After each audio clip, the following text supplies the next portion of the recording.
The message of Moana is, if you do what you want to do at your deepest level, it works out best for everyone. You just think, these are so diametrically opposed as ideas.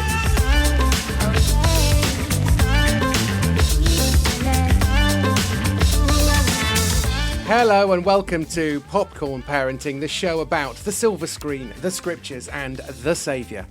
I'm screenwriter and Christian James Cary, and I'm joined as ever by my co-host and yours, theologian and reformed mythologist, Nate Morgan Locke. Hello to you, Nate. Hello, James. I'm a theologian now. Yeah. I'm happy to take the mantle reformed mythologist, but theologian, that sounds too... Well, you are studying theology for many years, so I think you get to... This is true. Yeah, you won't get thrown out. There isn't a union of theologians who will object to that classification, I don't think, will there? Let's hope not. Let's hope not. We'll soon find out. Anyway, today we are going to 2016 and Walt Disney's Moana. And here are some cold, hard facts. Here are the cold, hard facts. It stars Dwayne Johnson as Maui, a legendary, strong-willed, easily annoyed, shape-shifting demigod. Not enough demigods in movies, as far as I'm concerned. I will struggle to pronounce the name of the lady who is voicing Moana. Can you help me there, Nate? I can. It's Ali Carvalho. Ali Carvalho. She is the curious daughter of village chief Tui and his wife Sina. The story, the script at least, is written by Zootopia's Jared Bush, and it is directed by old hands John Musker and Ron Clements, whose credits include The Little Mermaid, Aladdin, and Hercules. And also, we won't mention The Great Mouse Detective. But you've got to start somewhere, haven't you? Yeah, everybody has to. I watched that a few months ago and it was not good. Anyway, songs were written by folk including Apatea Fuai, Mark Mancina, and very much flavour of the year and the decade, Lin-Manuel Miranda. It cost $175 million and grossed nearly $700 million. That's not a bad return, is it?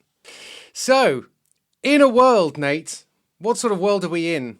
I normally just do these kind of off the top of my head, but I thought to tee us up for the rest of the conversation, I'll actually read one of the plots that's been described on IMDb. And actually, you find it on the Disney Plus details if you watch it on Disney Plus. So this is what it says. An adventurous teenager, that's Moana, by the way, sails out on a daring mission to save her people. During her journey, Moana meets the once mighty demigod Maui, who guides her in her quest to become a master wayfinder.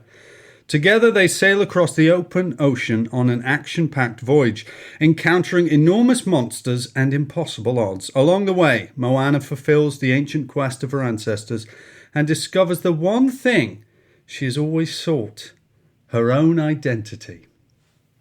Ah.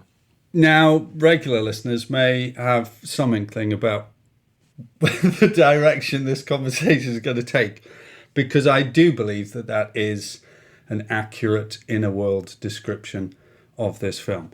But you've not seen it. I have not seen it. My children have seen it twice. I had intended to see it in advance of this recording, but other deadlines and holidays got in the way. And so it was a lovely day. Got to get outside. Didn't want to be inside watching movies. So we didn't get to see it in the end. But I did speak to them just before recording about what they remember of it. They liked it. They didn't love it. But they were like, yeah, good movie. They liked how adventurous it was. They thought it was funny. And they kind of remembered a lot of that plot. They didn't use the word, is it Wayfarer?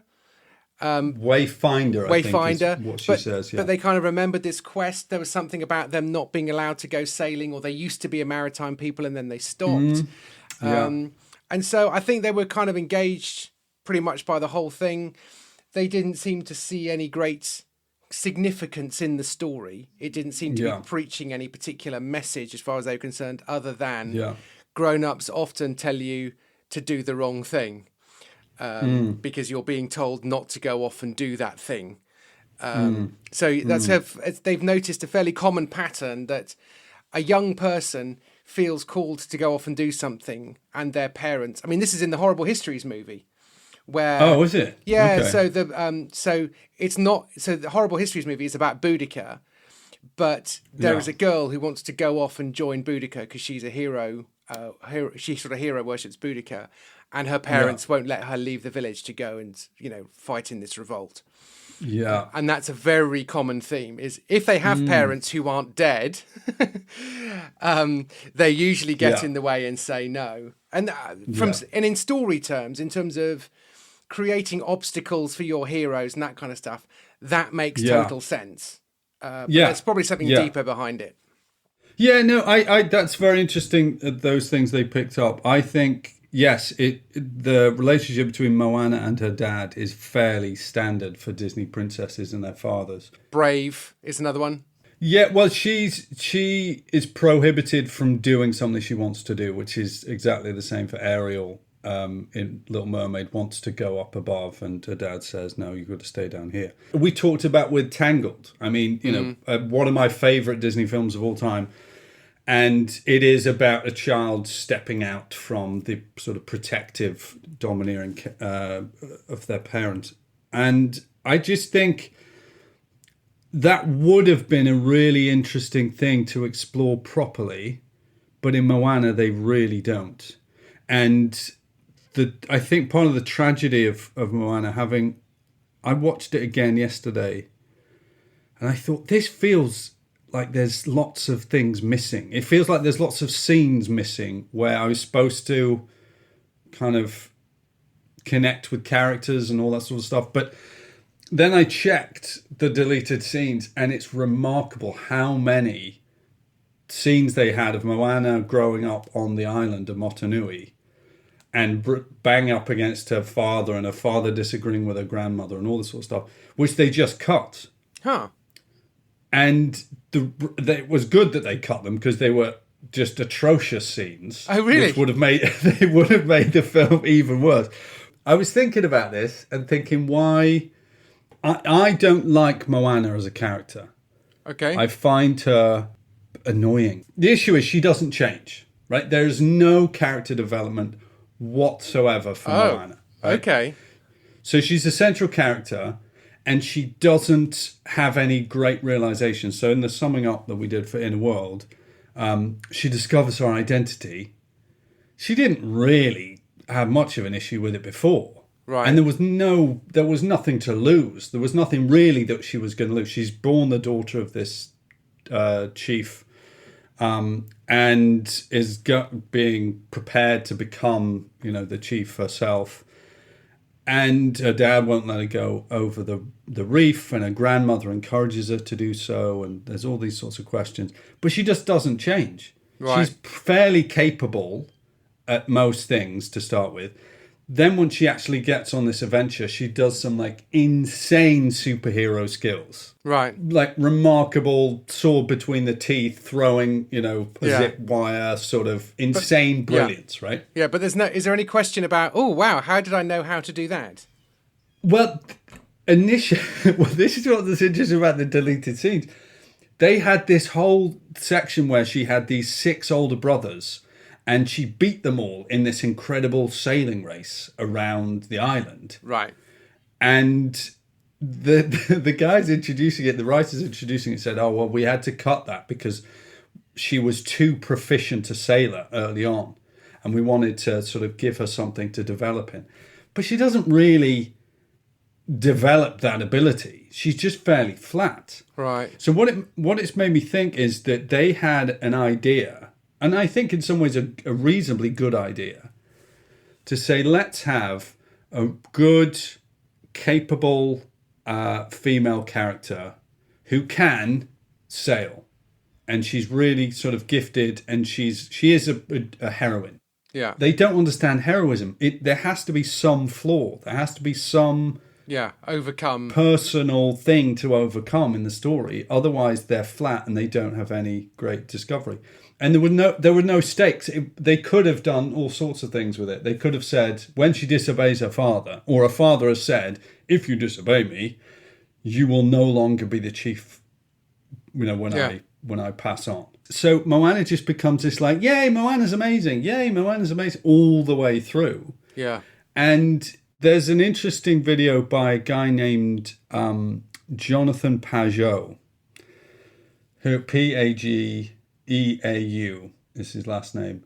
You can find it on YouTube. It's his 10-minute sort of review of Moana. Now, he does a massive deep dive on masculinity, femininity, these historic archetypes and symbols. Yeah, I hate it. I hate it when people go really deep dive archetype stuff.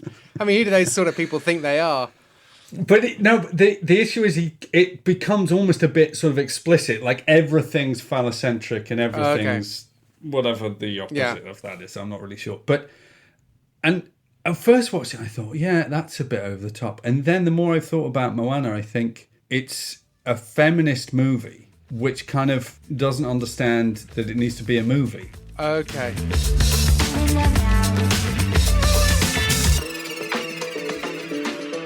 I should actually go back and say some nice things about it, because there are some good things about it. Yes, because in a way, why are we talking about this movie, given that we only choose movies on this podcast to talk about which are worthy of discussion? It is because lots of people are watching it. Now, to go into something that goes through all of this popcorn parenting stuff we're talking about, I've got a little book by Steve Turner called Imagine, A Vision for Christians in the Arts.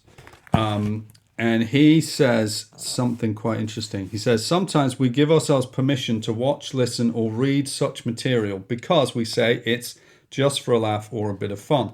But that usually means our critical faculties are relaxed, and it's precisely at these times that our thinking can be shaped by ideas that are antagonistic toward living faithfully.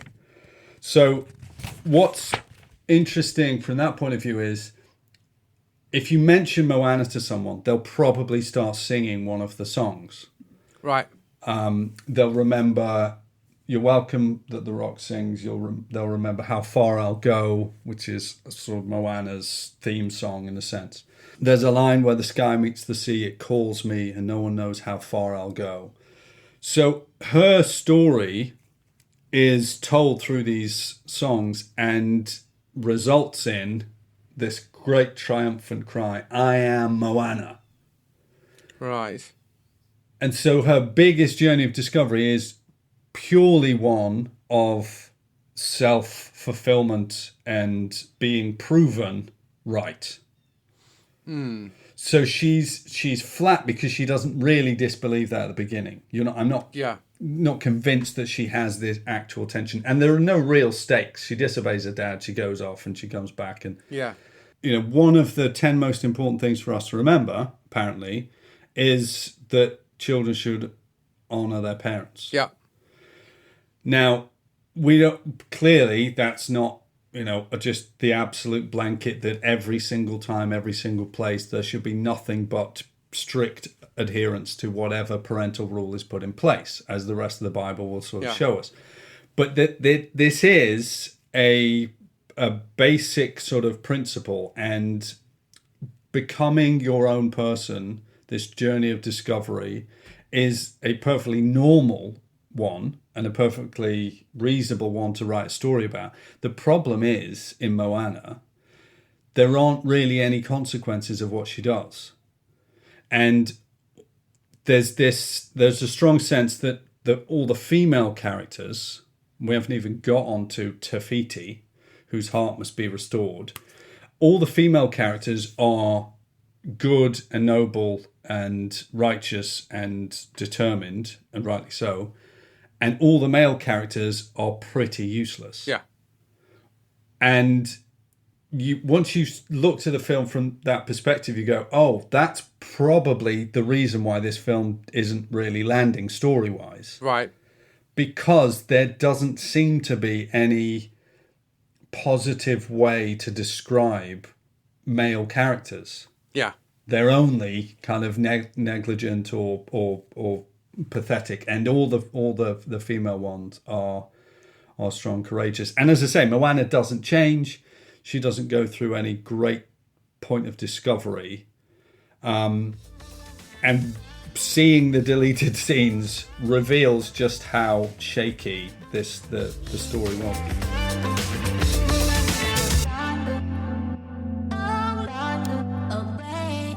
One way that would be very helpful, I think, to draw this out is if you compare the story of Moana with It's a Wonderful Life. Oh, yeah. Which is in no way an obvious thing to do. I'm still trying to put links and connections and pegs in the ground. So the film It's a Wonderful Life is about a man and a town. It's about a man called George Bailey, and the town is called Bedford Falls. And the man spends most of his adolescence trying to get away from the town. Trying to get away from Bedford Falls. Yeah. And every single time his wanderlust looks like it's going to be fulfilled, it's cut off. There's something happens that brings him back, right? And he just can't leave. And he watches all these other people go off and do exciting things, and he's stuck there.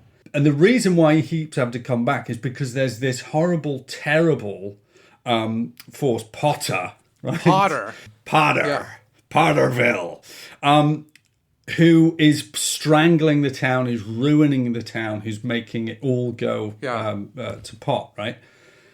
And George Bailey has to sacrifice his wanderlust so that he can stay and protect the people of the town. And that's the basic story. So by the end of the story, we see him get the reward of his suffering because everyone comes to bail him out, right? I've only just realised he's called Bailey. And there we go. Building and loans. So that's what's kind of fascinating about that story and why I think it's so enduring. Yeah. Right? Self-sacrifice is the means by which the community is saved. Yeah. Right? Go to Moana. Motunui is the place and Moana is the person. Motunui is kind of ravaged by this weird curse because way back when Maui stole the heart of Te Fiti, and so now all the coconuts are rotten and all the fish have disappeared and the island is dying. Moana has wanderlust. How will the community's problem be solved? By me following what I wanted to do in the first place. Right. So Moana says, I desperately want to go and cross the horizon, right? I must go out. Yeah. I feel this yearning to be out on the waves.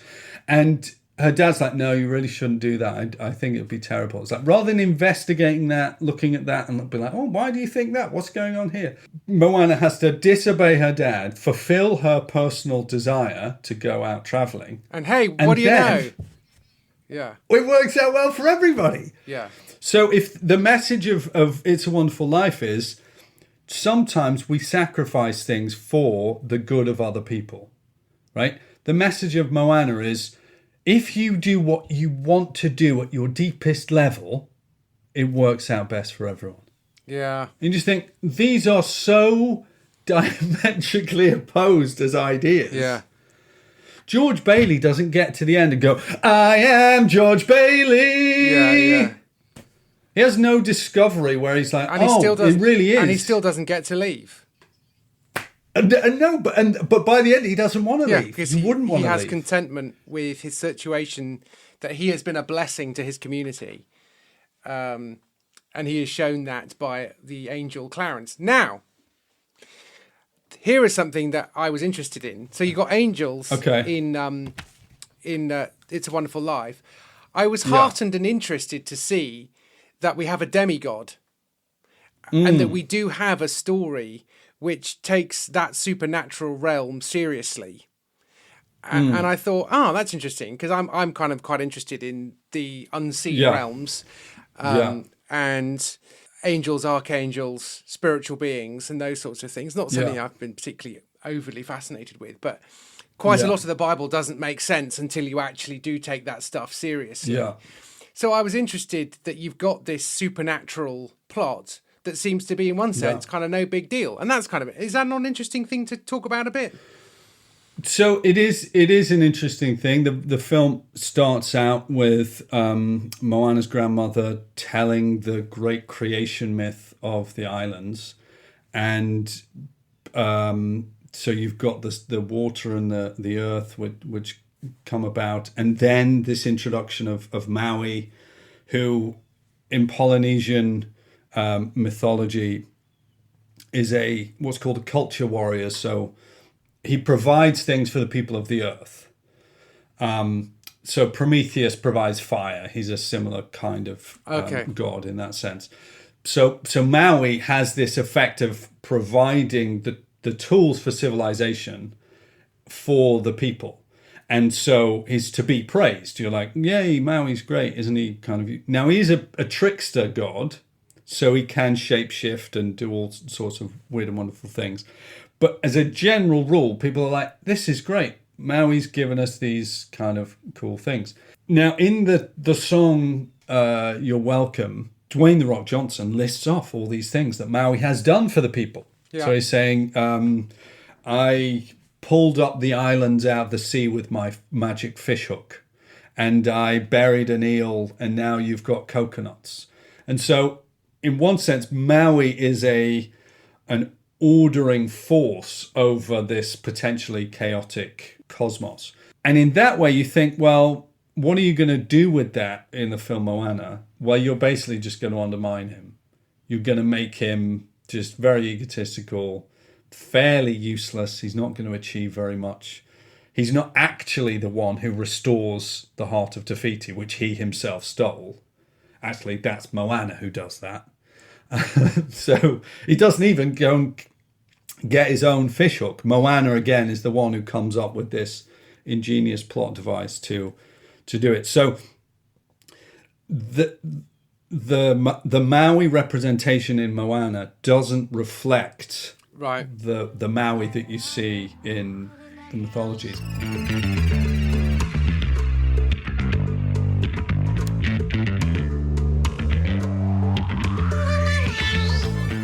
The other person to add in, who we haven't talked about, so there is Te Fiti, who is this sort of Mother Earth kind of figure, who has the heart of creation. So she is the one who brings all things forth in this story, and she herself lies down to become an island. Right, she becomes this island of Te Fiti. And then Maui goes to this island and he steals the heart of Te Fiti. And not to do the big plot twist, but it has terrible consequences because in the theft of this is produced Takar, who is this volcanic demoness goddess. So she's then the one who's responsible for throwing out all this rage and destruction. Now, aside from how they get from one to the other, and the story does tell that, and it's interesting to see that happen, I find it interesting that we keep having stories where a person lies down to become a landmass. Right. So there's a film called The Song of the Sea. Have you seen that? You should definitely watch it in terms of mythology and children's movies and all that sort of stuff. I think I found it on Netflix. But worth looking up. Song of the Sea, made by an Irish, Swiss, and I think Norwegian kind of collaboration of all these people. Really interesting, and obviously isn't a Disney movie. It just looks totally different. Animation is brilliant. They have a similar thing where a god becomes the earth, so becomes an island, and is stuck then as stone in the island. So I was spending a while thinking, well, what's that about? How is land and deity, how are these two things related? And I couldn't really work it out for a long time. But then I thought, well, hold on. Where does Adam come from when God makes him? He comes from the earth. So the Lord God forms Adam out of the dust of the earth and makes this man, as he does with the other animals. Eve's a different story, but Adam is made out of the dust. So person and land are kind of connected. And in death, what do? For dust you are, to dust you will return. So it might be interesting to think about the idea that the genuine story, the Genesis story of man made out of the dust, has been played with sufficiently, and I think you can play with it at some level, that people have then gone, oh, well, that's really what these islands are. These are giants. These are those who've fallen asleep, who've died, and that we need some resurrection to lift them out of that. And you're like, well, there is a resurrection coming. Yeah. Like there was a man who, who's of spirit, a second Adam, who himself went down into the earth and who raised up again and will raise everyone else up with him. So the resurrection of Jesus is the sort of final piece of making Adam out of the dust. You make him out of the dust, he stands up straight, God breathes life into him and becomes a living being. Then, because of sin, he does surely die. And then in Christ's resurrection, we have the first fruits from among the dead. Now, that's quite a long way away from Moana. But in terms of the symbols and these ideas that we're playing with in these stories, I think it's a fascinating one. How do we land this in our questions beyond? You've watched Moana with your kids. What did you like? What was your favourite bit? Who was your favourite character? Why did you like them? All those basic things. Yeah. What didn't you like? And just allowing them time to answer and not trying to tell them what they should have thought. But in order to move the discussion on, is there a couple of curveball questions you could chuck in? So one thing I suppose to unpick would be just questions around what Moana does. So you might say something like, does Moana ever do anything wrong? Mm-hmm. If so, what did she do wrong? What did Moana do that was right? So who was it who actually restored the heart of Te Fiti? Wasn't Maui supposed to do that? Who was it who got the hook for Maui? What did Moana learn? What was her big discovery? You could ask the question, do we think grandmothers do turn into manta rays when they die?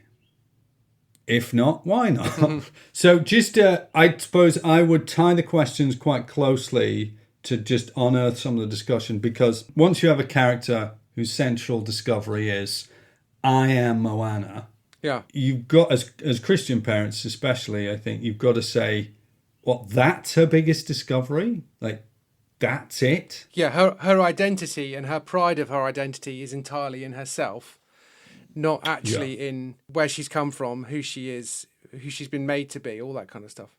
Yeah, and doesn't really have a sense of her own fallenness. The other challenge, I suppose, would be around the song "You're Welcome," which is hilarious. I mean, just a very funny and fun to sing song. And it says, honestly, I could go on and on. I could explain every natural phenomenon. And then to ask our kids, well, do we think that Maui did do that? Do we think that's why we do have, the tide, the grass, the ground? So suddenly we get into questions about God who created all things all by himself. Well, I suppose the Father, Son, and Spirit create all things, and not necessarily because of some battle that they're fighting in terms of trying to wrest it away from anyone. So those are the sorts of questions, very specific questions about particular points in the film. Do we just think that evil can be resolved with a little act of kindness, or do we think there's something that must be punished? Yeah, because you can have a discussion. I think it's exciting to have a discussion in the same way that you could discuss The Lion, the Witch and the Wardrobe, which is discussions of divine beings and good and evil, because we are otherwise very, very, very, very literal. In a Toy Story movie, you've got toys. We know what they are, and they imagine if toys could talk. Imagine if toys had lives when we're not looking, and that's sort of it. There's one magical conceit, and that's it. Everything is very, very this world based. And even movies like Zootropolis or whatever, which is imagine if animals could talk and had their own world and blah blah blah. It's always still very, very matter of fact, but actually a story which incorporates divine beings and stuff, I think is a healthy thing to be looking at, even if, unfortunately, our main character doesn't seem to learn anything or isn't really changed by it.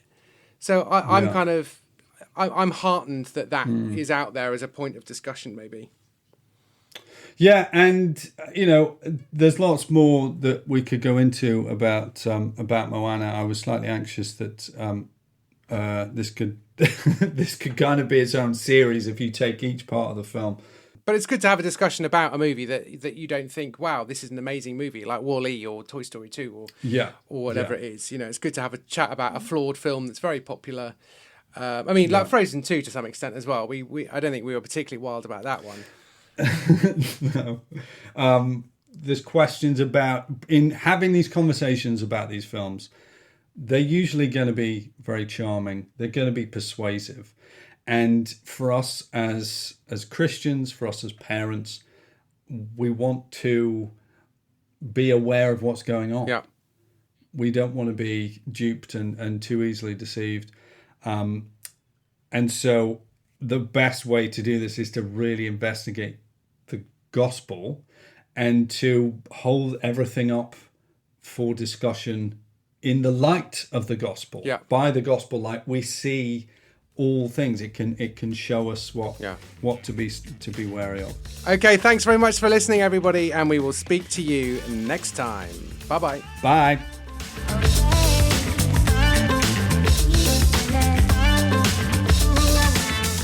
Well, the really great thing about being a reformed mythologist is you just sit there and criticise stuff. So I don't have to build anything. Absolutely. I just tear it down. Tear it down. Oh well, it's a swing and a miss, but it's a noble failure. They can't succeed every time, and these are the guys that did The Great Mouse Detective. So, if it wasn't entirely obvious when I was talking about It's a Wonderful Life, I do think the answer is Jesus.